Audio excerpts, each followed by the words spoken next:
in the spring to hear your song, a song to sing, and then a kiss.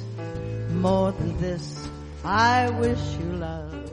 Welcome to the Forgiveness Solution Podcast. I'm Reverend Misty Tyme. I'm so happy you chose to listen to me today. You can find the Forgiveness Solution Podcast right here on the Sacred Stories stream. We would love it if you would subscribe. Also, please, when you have a chance, run on over to sacredstoriesmedia.com. What will you find there? Well, you'll find amazing sacred stories. Also, a wonderful new online magazine called The Owl. Wisdom and wit for now. Yep, so many great things on sacredstoriesmedia.com. Let's get started and talk about moving outside of our comfort zone. Why do I want to talk about this? Well, it's very personal to me. Many times in my life, I've found myself outside of my comfort zone. Sometimes I put myself there. Sometimes life put me there. But about a year ago, I decided to put myself outside of my comfort zone. Why? Well, I felt a passion. I felt like I really needed to communicate the word of forgiveness, what it really is and what it is not. The best way to do that was to write a book. The hardest thing I've ever done in my life. And I say that when I've already done 6 triathlons, raised 6 children, and went back to seminary at 48 years old.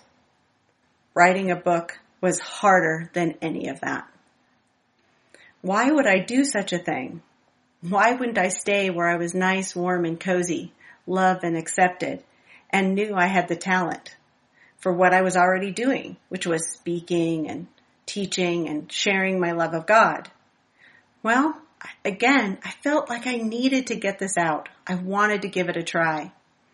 And I wanted to push that comfort zone. But good news is when you choose to do that, whatever it is, might not be writing a book. It might be having another child, getting a promotion at work. Something is pushing you forward, and it's out of what you're normally used to, what feels safe, warm, and cozy. Whatever it is for you, moving past your comfort zone is a really good idea. As we get started, let's visualize our comfort zone like a target, like a dartboard. And right smack in the middle is our comfort zone. Right? It's right there. It's the target. The ring right around it is what they call your optimal performance zone. I wish I could say that I had made that up, but I didn't. It actually comes from a psychological study. Comfort zone in the middle, and then the outer ring is your optimal performance zone. And then the way edges of this target, the danger zone. And we're going to talk about that danger zone. That's a place where it's just too much stress, and we've moved past what is optimal for our own learning and growth. So to get started, let's introduce you to your comfort zone. Take a deep breath and think about it. What place feels warm and cozy to you? What place feels safe, where you're at ease and where you don't have a lot of stress? And again, this could be work. You've been doing it for a long time. You know you're good at it. You like the people you work with, and everything just kind of flows. You're in your comfort zone. Or it could be at home with your family. You have your family dinners. Whatever your normal rituals are, they're very comfortable. They're very much in your comfort zone, right on target. So we know what our comfort zone is. What we don't really understand is why we should push ourselves out of it. So I went and looked at the research. And according to Alistair White, who wrote a book all about your comfort zone and pushing past it, it is about balance. It's about understanding the stress outside of your comfort zone just enough to help you learn and understand and grow your hippocampus, because that's exactly what it does, is good for you. But if you get too far out into that danger zone, all of a sudden you get the opposite effects. You get slow brain function. You get PTSD. You can get traumatic stress disorder from having too much stress over a long period of time. According to the research, short amount of stress in a short period of time is really good for you. It improves your memory. It helps you remember that you've been here before and you survived and you learned. Can you think of a time that you went through a stressful moment in your life, whether you put yourself there voluntarily or life put you there, and afterwards you were proud of yourself? You got through it and you learned from it. You ended up in your optimal performance zone. And we're not talking about crazy stress. We're talking about finishing a project, accomplishing something that was a goal for you, whether that be training for a marathon or a big project at work. And when it was over, you were like, I really surprised myself. I really stepped up. And that is the optimal performance zone. So that's the good thing about being out of your comfort zone. But it's hard and can create a lot of fear. One, because we're not necessarily good at what we're trying to do. We've just stepped out of our comfort zone, that zone where we knew what we were doing, where we felt good at what we did, and we're choosing to step out of that. So say you're training for a marathon, and you choose to do that, but you're having trouble with it, like you can't keep up with the training schedule, feel like you're gonna fail. That is totally normal. Because again, when we step out of our comfort zone, we're doing something that we haven't done before, or in the same way we've ever done before. We're learning, and we're failing. You can still accomplish your goals. You just have to give yourself a break. You really need to forgive yourself. You have to regroup. Maybe even step your toes back into your comfort zone for a little while, so that you can wrap yourself in a little bit more love. And then look at your decision clearly. Is this something I still want to do? And if you don't, that's okay too, because you still learned from stepping out of your comfort zone. And if you feel passionate enough about it, you really want to run that marathon, you're going to rework your training schedule. You are going to be able to accomplish it as soon as you understand what you're doing. You're really stepping out of your comfort zone, and you're growing and you're learning. The balance is so important here. It's about stress management. And this leads me into something else I really want to discuss. Anytime our stress is raised and our anxiety is raised, we really have to decide, is this healthy stress or is this negative stress? Healthy stress is stress that happens just for a short period of time. And I guess if we put it on a scale, it's kind of in the middle, not all the way tipping the scale.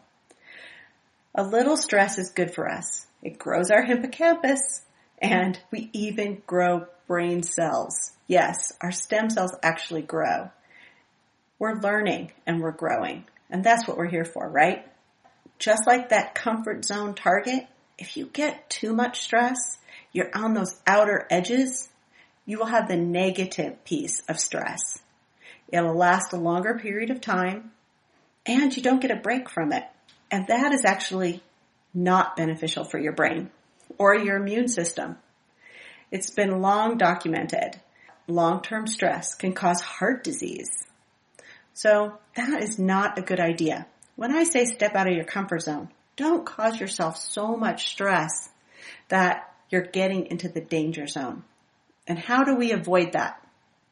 Well, sometimes we have to step back in our comfort zone, regroup, and then make a plan. In one of the studies I looked at, and I'd be very happy to send anybody any of the studies that I found and any of my research that I discovered on any of the subjects.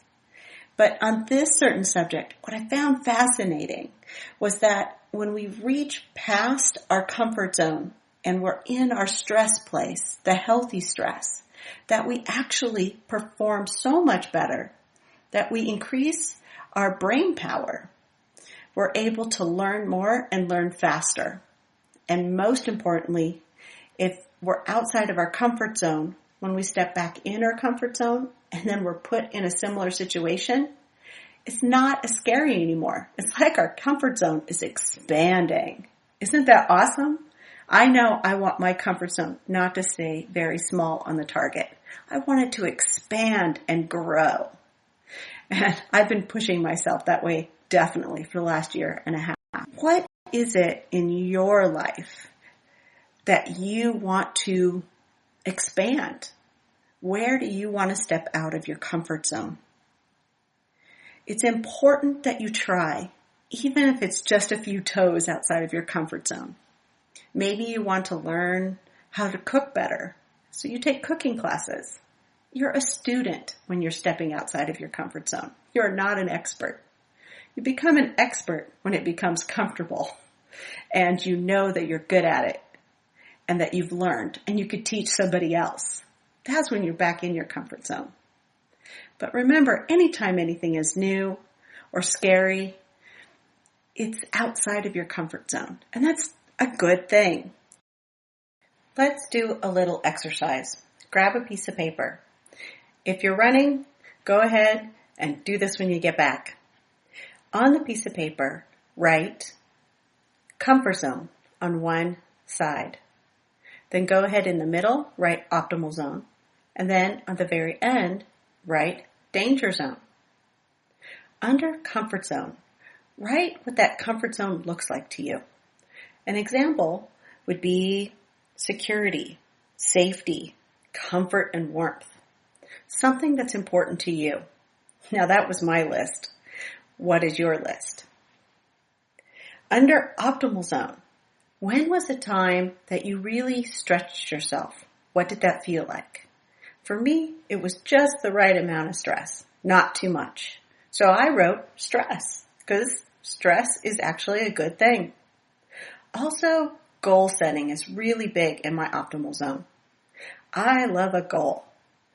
What else is in your optimal zone? And how about your danger zone? Well, for me, I get into the danger zone when I take on too many things, because ultimately there's only 24 hours in the day and you can only accomplish so much. Also, in the danger zone for me would be worry. I put worry there. Like I worry and I worry and worry, which causes more stress. What is in your danger zone? It's important that you know all three of these as we move forward, because you really want to examine how your comfort zone and optimal zone and danger zone affect your everyday life. I found a great quote that I want to share with you. It's by somebody by the name of Dan Stevens. Now, I don't know who Dan Stevens is, but I really love his quote. Here it is. The comfort zone is a great enemy to the creativity. Moving beyond it necessitates intuition, which in turn configures new perspectives and conquers fears. We talked about stress. When you step out of your comfort zone, there's anxiety and there's stress, but there's also fear. Fear that you're not good enough. Fear that you're not going to be able to do it. Fear that you're trying something new and you're going to fail. The fear of failure has stopped more people in the world from doing great, amazing things than anything else. Maybe even more than the stress of it. Because as human beings, we don't like to fail. I know I don't like to fail. When you step out of your comfort zone, you have to learn to conquer fears. So we talked about some ways to decrease stress, but let's talk about ways to get a hold of our fear when we're trying something new. First of all, we should probably try to rewire our brain a little bit. Put it into perspective. Know that we haven't done this before, and again, forgive yourself for being new at something and not knowing all the answers. Develop some mantras or some affirmations that build you up and increase your self-confidence. An example of a great affirmation to help you get away from your fear is to say, I can do this. Yes, just a simple, I can do this. I am worthy and I am strong. I can do this. I know I feel better just saying it. How about you? So it's important that you really understand yourself and what would work for you and get yourself out of the fear, because self-confidence goes a long way. Read uplifting books, listen to great podcasts, talk to a friend. Let them help build you up, just like they help manage your stress for you and like partner with you in your life. Let them help you with your fear. And then we talked about this with stress, but you really should have a well thought out plan. I believe it was Benjamin Franklin that said, by failing to prepare, you are preparing to fail. Isn't that true? Sometimes we do get lucky and we're able just to try anything and it works out okay. But ultimately, you need to prepare. Just like I like to prepare before I sit down to record my Forgiveness Solution podcast. I do the research. I talk to people. I interview people that are the best at whatever subject I want to talk about that week. You need to prepare when you have fear because that will help get rid of your fear. You'll feel like you're ready. And isn't it awesome to feel like you're ready to get something done? Of course it does. When you've prepared, you've gained knowledge, you're ready to step out of your comfort zone because you have tackled some fear of not being able to do it. And there you go. There's 2 really good tips on how to handle fear. And they're pretty much very similar to how to handle stress. Also, you don't have to accomplish it all at one time. You know, that's what gets really scary. When we look at everything like a mountain. I don't know if your mom ever said this to you. It's not a mountain. Look at it like a molehill. Just little mountains, not a gigantic mountain that you have to climb all at once. So just do something every day that scares you just a little bit. Just something that lets you know that you're moving forward. You're expanding that comfort zone, that wonderful comfort zone that we've been talking about this whole podcast. So we've talked about reducing your stress and reducing your fear, which ultimately will reduce your anxiety. And anxiety, what is that? It's just fear all wrapped up. We never know what's going to happen next, but we can prepare. We can prepare when we want to accomplish something outside of our comfort zone. We can forgive ourselves when we're not accomplishing it as fast as we wanted to. We always want everything done overnight, don't we? We are definitely in the 21st century. We want fast. But when you're learning something new, it's not always so quick. You have to do the research. You have to prepare. You have to make sure that you're ready to step out of your comfort zone.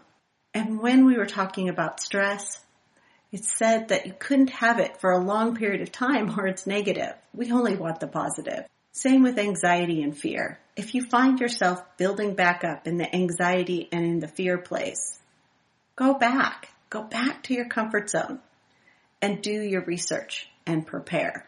I think that's probably the best advice I have received ever since I started my book. I also searched out the experts, trying to learn. And I have so much more to learn. Isn't it great? We keep learning all the way up till the day we die. So let's recap all the things that we've gone over. What is our comfort zone? It's that place or situation where you find that you feel safe and warm and you're at ease and you're without stress. It's kind of the place where your talents shine. You just know you're doing great and you could do this all the time. Super easy. That's your comfort zone. What's after your comfort zone? Well, that's the optimal zone. That's the place where we're pushing ourselves forward. That's the place where all those things pop up. That stress, fear, and anxiety. And when we talked about stress, we talked about ways to handle it. Understanding the difference between good stress and bad stress. Good stress being just the right amount to move you forward, get you out of bed in the morning, maybe put on your running shoes or sit down at your computer, whatever project it is that you really passionately feel about. It's moving you forward, but it's just a little bit stressful because you probably want to do a good job. But if the stress lasts too long and is too intense, then know that stress is not good for you. That's what they call the bad stress. And it's so bad for you that it can affect your health. So, and we talked about ways to handle that. Prepare. Understand that there's good stress and bad stress. And which one are you like tipping over into? And if you're tipping over into bad stress, what do? You have to kind of step back, go back to your comfort zone, plan and prepare, research, find experts, get social support, right? Social support of friends, family, and loved ones, people who want to help you. And stress is about balance, right? Little bit goes a long way, but you really need to balance that. And what happens when you step out of your comfort zone? You even grow brain cells. Isn't that awesome? You have sharper mind. You're quicker. You're ready to get stuff done. And it can grow your passion even more. We rewire our brains by learning and preparing. Maybe even making a mantra to help with our self-confidence, right? Like, I can do this. I can do this. You can do it. I believe in you. God made us so amazing. And we have so many talents that if we weren't so afraid to step out of our comfort zone, we could share them with the world. So remember that the key is balance. We want to grow our comfort zone. And how do we do that? We stretch ourselves. But we need that healthy balance. Push and push again. Because real life is just outside of your comfort zone. It's called risk. It's not just a board game. It's life. You have to take a little risk. But plan and prepare. Because what's out there for you is so amazing. And you're going to be so proud of yourself. And people are going to cheer you on, just like you cheer on your loved ones. Because they want you to be successful. God wants you to be successful. I want you to be successful. And all of that success is right outside of your comfort zone. Thank you for listening in today as I go over comfort zones, optimal zones, and danger zones. I hope to hear all about you pushing yourself outside of your comfort zone and all of the projects and things you want to accomplish as you get into your optimal zone. Please get a hold of me at revmisty.com or revmisty@outlook.com. That's REVMISTY.com. Also, you can find me on Instagram and Facebook under Reverend Misty Tyme. So excited to grow our forgiveness community, and I can't wait to hear from you. You can always find the Forgiveness Solution podcast right here at Sacred Stories. Also, please, when you have a chance, run on over to sacredstoriesmedia.com. You will find amazing sacred stories, the wonderful brand new Owl magazine, and wonderful master courses just for you. Until next time, have a great day, and remember, forgiveness truly is the link between love and healing. I wish you bluebirds in the spring to hear your song, a song to sing, and then a kiss more than this. I wish you love.